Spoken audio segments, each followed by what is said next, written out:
Hi friends, அனைவருக்கும் வணக்கம். ரொம்ப டேஸ்ட்டான வெண்பூசணி காரக்குழம்பு எப்படி வைக்கிறதுன்ட்டு கீழே லிங்க் கொடுத்துருக்கேன். அதை செக் பண்ணி பார்த்துக்கோங்க வேணுன்றவங்க. இந்த குழம்பு செம்ம டேஸ்ட்டாக இருக்குங்க. எங்கள் வீட்டில் பொங்கல் அப்போ வைப்பாங்க. அதனால் நான் என்ன பண்ணேன், இன்றைக்கி சாதம் வடிச்சிருந்தாலுமே கொஞ்சமாக வெண்பொங்கல் கல்லுப்பு போட்டு வேக வச்சு நல்லா குழைய வேக வச்சு அதில் இந்த வெண்பூசணி புளிக்குழம்பு காரக்குழம்பு எது வேணாலும் சொல்லலாம். அதை சாப்பிடும்போது சுட சுட ஊதி ஊதி சாப்பிடும்போது இந்த மழை கிளைமேட்டுக்கு அதுக்கும் செம்மையாக இருந்துச்சு.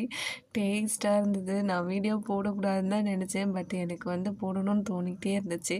செம்ம டேஸ்ட்டு. உஃப்னு ஊதி ஊதி சாப்பிட்றப்ப இப்போ ஒரு டேஸ்ட் வரும் பாருங்க, அதை அடிச்சிக்கவே முடியாது. இந்த வீடியோ உங்களுக்கு பிடிச்சிருந்தா லைக் பண்ணுங்கள், ஷேர் பண்ணுங்கள், மறக்காமல் சப்ஸ்கிரைப் பண்ணுங்கள். அப்புறம் இனிப்பு புளிப்பு காரம் இந்த 3 டேஸ்ட்டும் இருக்கும். செம்மையாக இருக்கும். ட்ரை பண்ணி பாருங்கள். தேங்க்யூ.